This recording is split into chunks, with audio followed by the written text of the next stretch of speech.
औज़ुबिल्लाहिमिनश्शैतानिर्रजीम बिस्मिल्लाहिर्रहमानिर्रहीम। अस्सलाम वालेकुम students, welcome to Asra public school.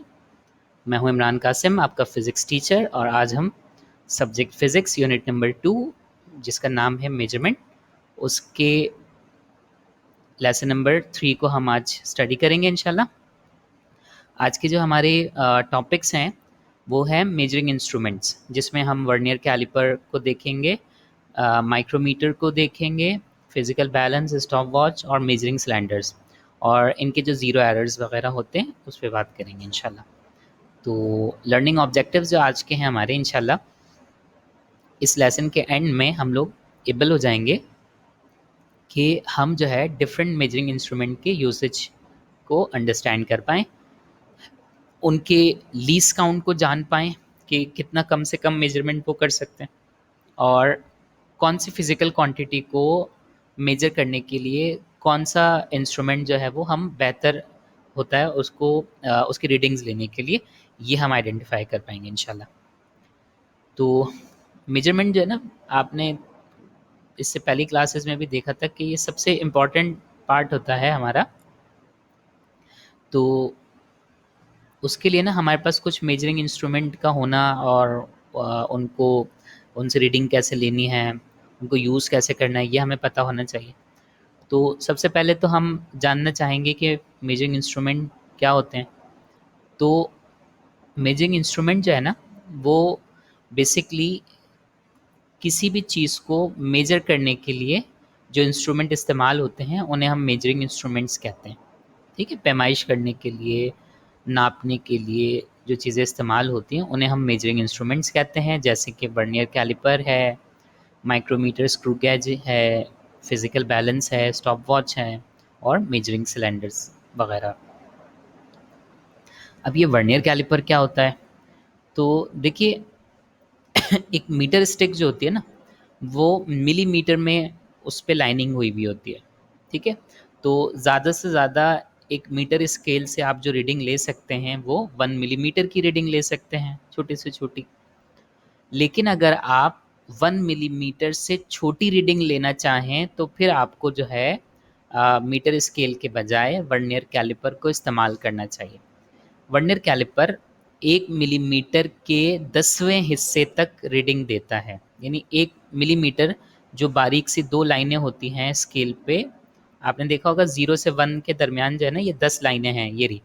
तो ये जो 2 लाइनें हैं इनके दरमियान जो है 10वें हिस्से तक की रीडिंग जो है ना वर्नियर कैलिपर देता है। अब ये वर्नियर कैलिपर रीडिंग कैसे देगा? तो नीचे जो आपको इमेज नज़र आ रही है, इसमें हमने एक ऑब्जेक्ट रखा है।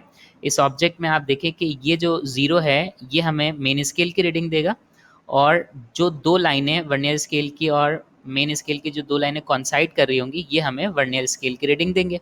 और इस तरह से जो है हम फार्मूलाज़ की मदद से हम जो है किसी भी चीज़ की रीडिंग जो है ना आसानी से वर्नियर कैलिपर की मदद से हम निकाल सकते हैं। तो बस ये याद रखना है कि वर्नियर कैलिपर जो है वो 1 मिलीमीटर के 10वें हिस्से तक की रीडिंग देगा। अच्छा, इससे सिर्फ जो है ना हम किसी चीज़ की लेंथ ही नहीं निकाल सकते, बल्कि अगर हमें किसी चीज़ का डायमीटर निकालना है, जैसे ये स्क्रू आपको नज़र आ रहा है, तो इसका बाहर का जो डायमीटर है वो निकालने के लिए हम इसको इस्तेमाल करते हैं। इसी तरह से ये जो ऊपर वाले हिस्से आपको नज़र आ रहे हैं, इसके इंटरनल डायमीटर को निकालने के लिए भी हम इसको इस्तेमाल करते हैं। और डेप्थ मालूम करने के लिए ये जो रॉड आपको नज़र आ रही है, ये डेप्थ मालूम करने के लिए हम इसको इस्तेमाल करते हैं। तो स्टूडेंट्स, देखा आपने कि वर्नियर कैलिपर किस तरह से एक्सटर्नल डायमीटर, इंटरनल डायमीटर और डेप्थ वगैरह और लेंथ वगैरह मालूम करने के लिए हम इस्तेमाल करते हैं। अच्छा, अगर हमें जो है लीस्ट काउंट का कोई फॉर्मूला जानना चाहें हम, तो वो ये है कि इस तरह से हम वर्नियर कैलिपर का लीस्ट काउंट निकाल सकते हैं। इसका फॉर्मूला होता है कि जो मेन स्केल है, जो पीछे आपने उसमें देखा था तस्वीर में, उसकी जो सबसे छोटी डिवीज़न है यानी वो 1 मिलीमीटर है, और वर्नियर स्केल के ऊपर जो मार्किंग की हुई होती है वो 10 लाइन्स होती हैं बेसिकली।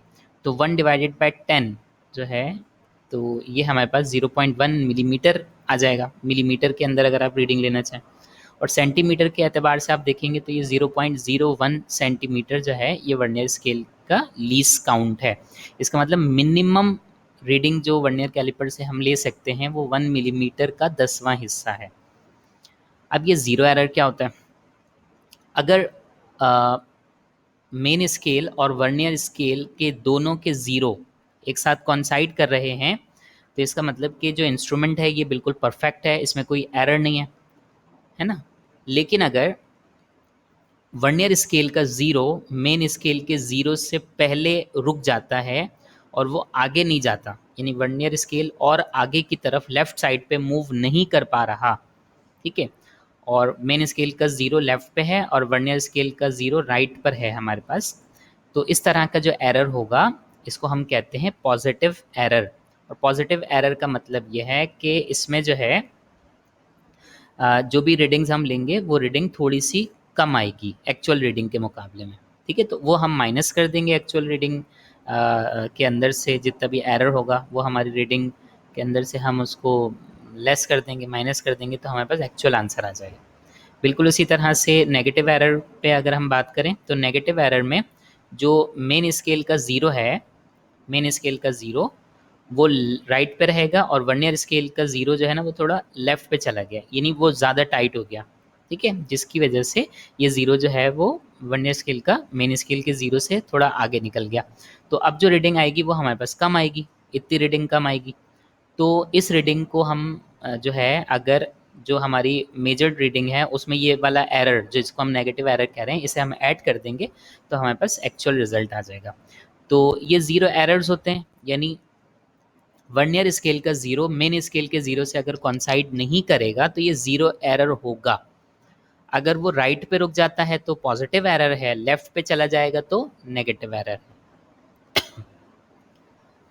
उसके बाद अगर देखिए वर्नियर स्केल जो है ना वो 1 मिलीमीटर के 10वें हिस्से तक रीडिंग दे रहा है, लेकिन अगर हम चाहें कि हम इससे भी बेहतर रीडिंग निकालें तो 1 मिलीमीटर के 100वें हिस्से तक अगर हमें रीडिंग चाहिए तो हम जो है फिर माइक्रोमीटर स्क्रू गेज को इस्तेमाल करते हैं। ये वर्नियर कैलिपर से अच्छा होता है। तो ये आप इसकी तस्वीर देख सकते हैं, इसमें किसी भी ऑब्जेक्ट के एक्सटर्नल डायमीटर को या किसी छोटे ऑब्जेक्ट की लेंथ वगैरह को हम इसमें आसानी से कैलकुलेट कर सकते हैं। ऑब्जेक्ट को आप जो है वो ये एनुअल फेस वाले हिस्से में रखेंगे यहाँ पे, है ना? और स्पिंडल जो है ना वो यहाँ रैचेट से मूव हो जाता है। आप यहाँ दरमियान में इसको स्पिंडल को मूव करके इसका स्पिंडल का जो फेस है और एनुअल का जो फेस है उसके दरमियान में ऑब्जेक्ट को रख देंगे। अच्छा, यहाँ पे दो तरफ आपको रीडिंग्स नज़र आ रही है, तो ये जो रीडिंग आपको नज़र आ रही है 0, 5, 10, 15 वगैरह, इसको हम कहते हैं मेन स्केल।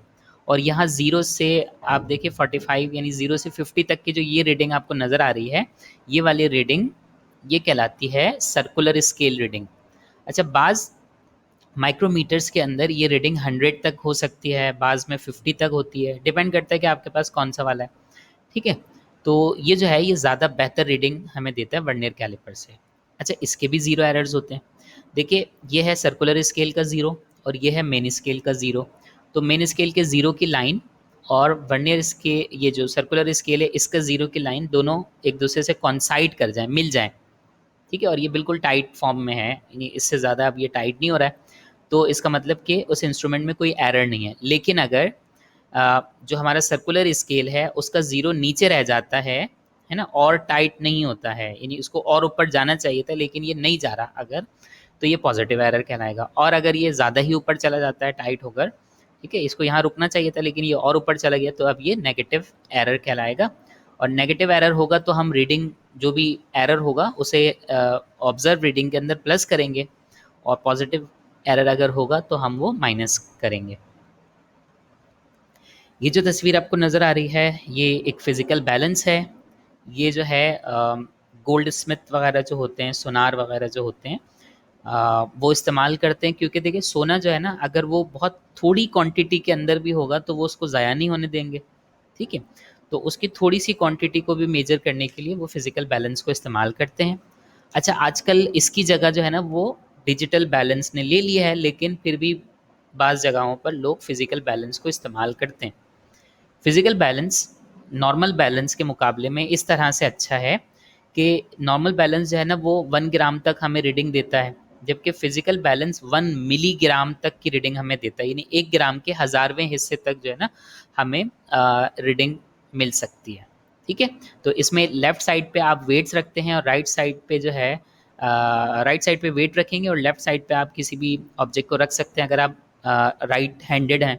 लेकिन अगर आप लेफ्ट हैंडेड हैं, उल्टे हाथ से अगर आप काम कर रहे हैं, तो वेट्स को आप लेफ्ट पे रखते हैं और जिस चीज़ को भी मेजर करना चाहते हैं, मास को मेजर करना चाहते हैं, तो उसे आप राइट साइड पे रखेंगे। ठीक है, और ये नॉर्मली हम लैब में भी हम इसको यूज़ करना सिखाते हैं।